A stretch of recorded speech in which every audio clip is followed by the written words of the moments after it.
कहानी की शुरुआत होती है फ्रैंक सुलिवन नाम के एक आदमी से, जो देर रात अपने घर के बाहर खड़ा होकर सिगरेट पी रहा होता है। सब कुछ नॉर्मल लगता है, लेकिन तभी उसकी नजर आसमान पर जाती है। ऊपर आसमान में रंग बिरंगी लाइट्स नाच रही होती हैं, बिल्कुल नॉर्दर्न लाइट्स की तरह। लेकिन फ्रैंक इसे एक अजीब संयोग समझकर नजरअंदाज कर देता है। फ्रैंक के पास एक पुराना रेडियो होता है, जिसे वो शौकिया तौर पर ऑन करके अनजान लोगों से बात किया करता है। लेकिन जैसे ही वो उस रात रेडियो चालू करता है, उसे जो आवाज सुनाई देती है वो उसकी जिंदगी बदलने वाली होती है। दूसरी तरफ से आवाज आती है, डैड मैं जॉन बोल रहा हूँ। फ्रैंक चौंक जाता है, क्योंकि उसका बेटा जॉन तो अभी सिर्फ 6 साल का है। लेकिन आवाज आगे कहती है, पापा मैं अब 36 साल का हूँ और आज आप मरने वाले हो। ये सुनते ही फ्रैंक के हाथ से सिगरेट गिरते गिरते बचती है। अब सवाल ये था, क्या एक रेडियो सच में 30 साल आगे के फ्यूचर से सिग्नल पकड़ सकता है? यह समझने के लिए हमें फ्रैंक की जिंदगी को जानना पड़ेगा। फ्रैंक न्यूयॉर्क का एक बहादुर फायर फाइटर है। ऐसा आदमी जो बिना सोचे समझे दूसरों की जान बचाने के लिए अपनी जान दांव पर लगा देता है। कुछ घंटे पहले ही पेट्रोल से भरा एक टैंकर पलट चुका था, ठीक एक खुले गटर के ऊपर। नीचे 2 इलेक्ट्रिशियन काम कर रहे थे। पेट्रोल टपक रहा था और एक छोटी सी चिंगारी सब कुछ तबाह कर सकती थी। तभी फायर ब्रिगेड पहुंचती है और सबसे आगे होता है फ्रैंक। वो बिना डरे नीचे उतरता है और धमाके से ठीक पहले दोनों इलेक्ट्रिशियनों को बाहर निकाल लाता है। इस बहादुरी की वजह से शहर में उसका नाम मशहूर था। कई औरतें उस पर मरती थीं, लेकिन फ्रैंक की दुनिया सिर्फ 2 लोगों तक सिमटी थी, उसकी पत्नी जूलिया और बेटा जॉन। जूलिया एक नर्स है जो अपने मरीजों की देखभाल ऐसे करती है जैसे वो उसका अपना परिवार हो। अब कहानी सीधे 30 साल आगे छलांग लगाती है। उसी तरह की नॉर्दर्न लाइट्स एक बार फिर आसमान में दिखाई देती हैं। और अब जॉन 36 साल का हो चुका है, एक पुलिस डिटेक्टिव। वो अपराधियों को पकड़ने में माहिर है, लेकिन अपनी निजी जिंदगी पूरी तरह बिखरी हुई है। उसकी गर्लफ्रेंड उसे छोड़ चुकी है, क्योंकि जॉन आज भी अपने पिता की मौत से बाहर नहीं आ पाया। दरअसल 30 साल पहले उसी रात फ्रैंक की मौत हो गई थी। वो एक वेयरहाउस में लगी आग बुझाने गया था और वापस सिर्फ उसका जला हुआ शरीर आया। जॉन उस वक्त सिर्फ 6 साल का था। उस रात उसने सिर्फ अपने पिता को नहीं, बल्कि अपनी पूरी दुनिया खो दी थी। आज भी उसके घर में फ्रैंक की यादें बसी हुई हैं, पुरानी तस्वीरें, बेसबॉल ट्रॉफी और वही टेबल जहां फ्रैंक बैठकर रेडियो चलाया करता था। एक दिन जॉन अपनी माँ जूलिया से मिलकर घर आता है। वहाँ उसका बचपन का दोस्त गॉडो अपने छोटे बेटे के साथ आया हुआ होता है। खेलते खेलते गॉडो का बेटा उसी पुराने रेडियो को ढूंढ निकालता है। रेडियो देखते ही जॉन की यादें ताज़ा हो जाती हैं। कुछ देर बाद गॉडो चला जाता है, लेकिन रेडियो वहीं चालू रह जाता है। जॉन टीवी देख रहा होता है कि तभी रेडियो से आवाज आती है, CQ15 कोई सुन रहा है क्या? जॉन चौंकता है, माइक उठाता है और जवाब देता है, हेलो मैं न्यूयॉर्क से बोल रहा हूँ, मेरा नाम जॉन है। दूसरी तरफ से आदमी हंसते हुए कहता है, मुझे लगा था जापान या चाइना तक सिग्नल जाएगा, वैसे कल का बेसबॉल मैच देखेगा ना?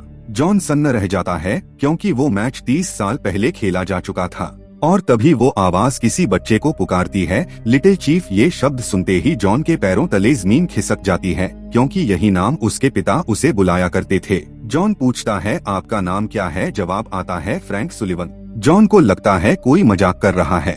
वो गुस्से में कहता है कि ये जरूर गॉडो की शरारत है। लेकिन सामने वाला आदमी कहता है, गॉडो वो तो मेरे पड़ोसी का लड़का है। अब जॉन का दिल तेज धड़कने लगता है। वो कांपती आवाज में कहता है, फ्रैंक सुलिवन मेरे पिता थे और उनकी मौत 30 साल पहले हो चुकी है। रेडियो पर सन्नाटा छा जाता है और तभी जॉन की आंखों के सामने फ्रैंक का चेहरा उभर आता है। वही चेहरा जो उसने सिर्फ तस्वीरों में देखा था।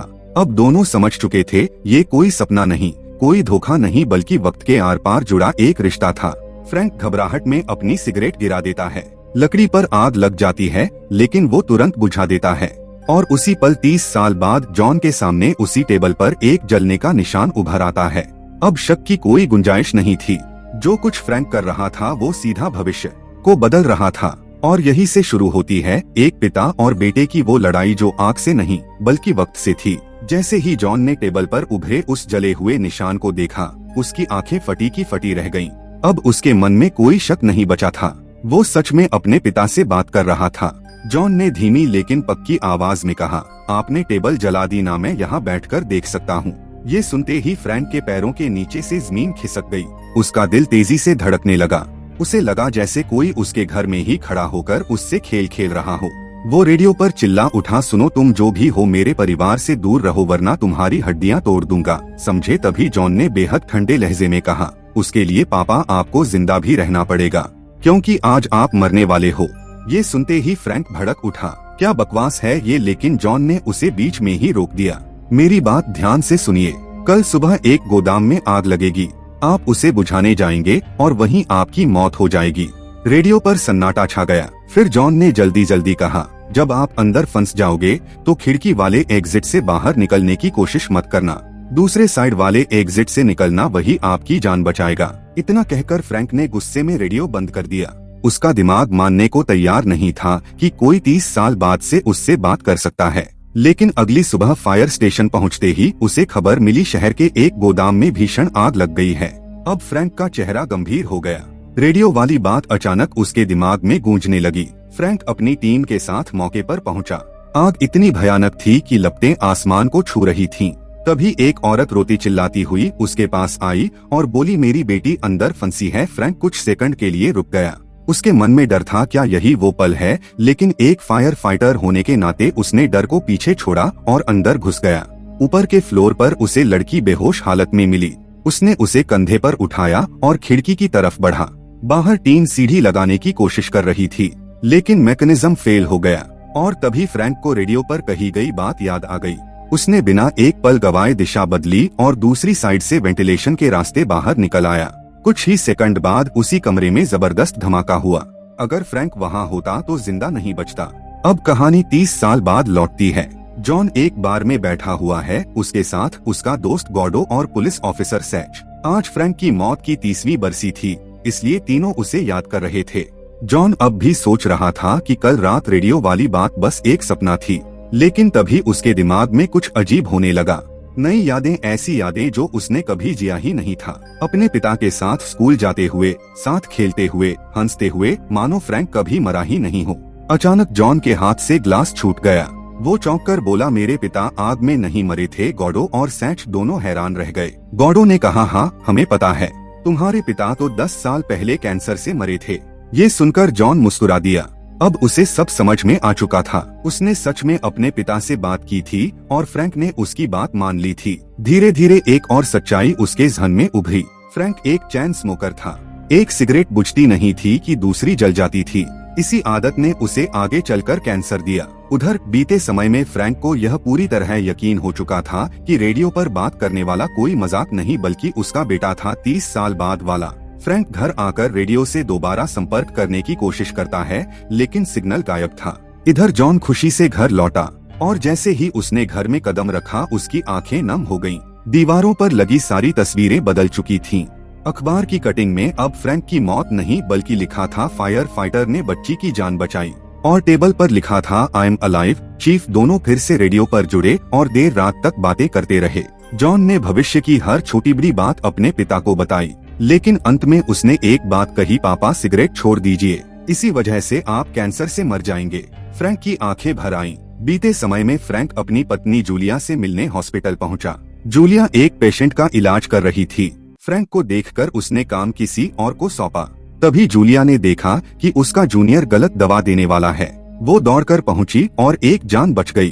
फ्रैंक समझ गया, आज हर छोटा फैसला भविष्य बदल सकता है।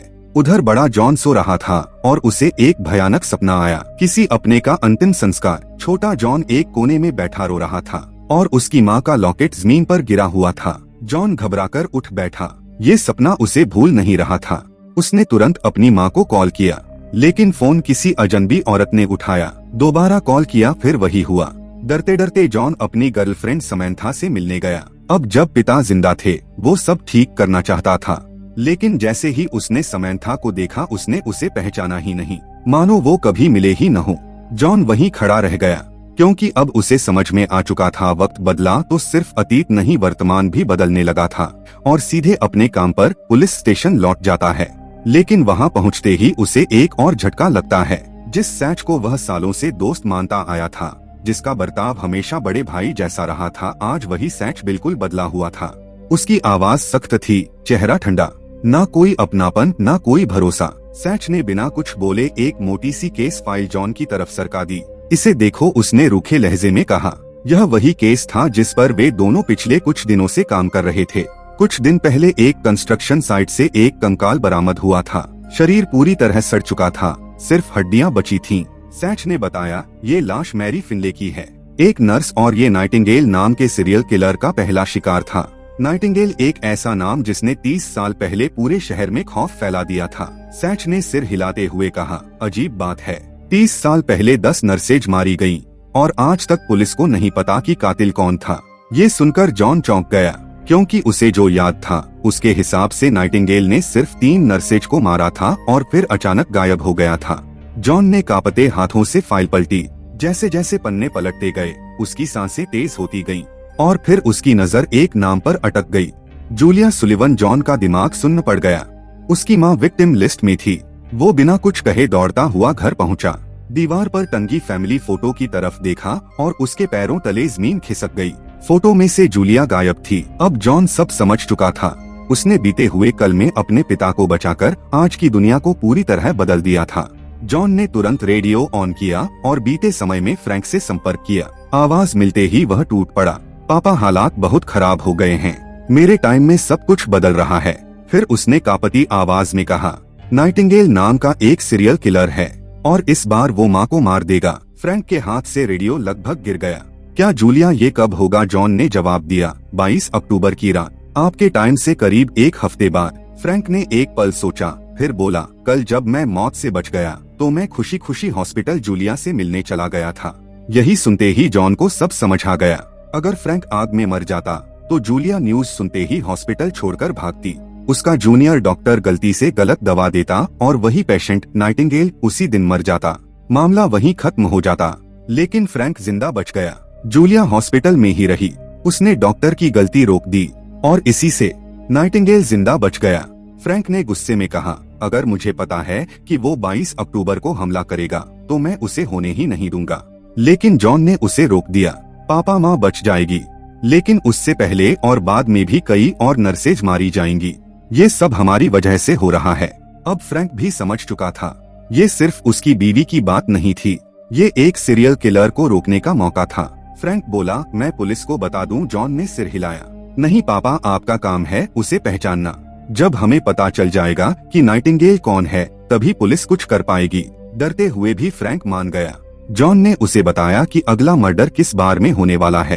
टारगेट कैरी, एक नर्स, समय 7:30 से 8 के बीच। फ्रैंक तय वक्त से पहले ही बार में पहुंच गया। कुछ देर बाद कैरी अपनी दोस्तों के साथ वहां आई।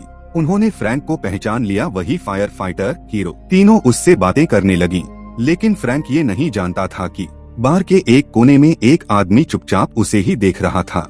वही आदमी जो कभी जूलिया का पेशेंट था, वही था नाइटिंगेल। आज फ्रैंक ने कैरी को मरने से बचा लिया और जैसे ही यह हुआ, 30 साल बाद जॉन की दुनिया में कैरी की केस फाइल गायब हो गई। जॉन खुशी से भर गया, लेकिन लड़ाई अभी खत्म नहीं हुई थी।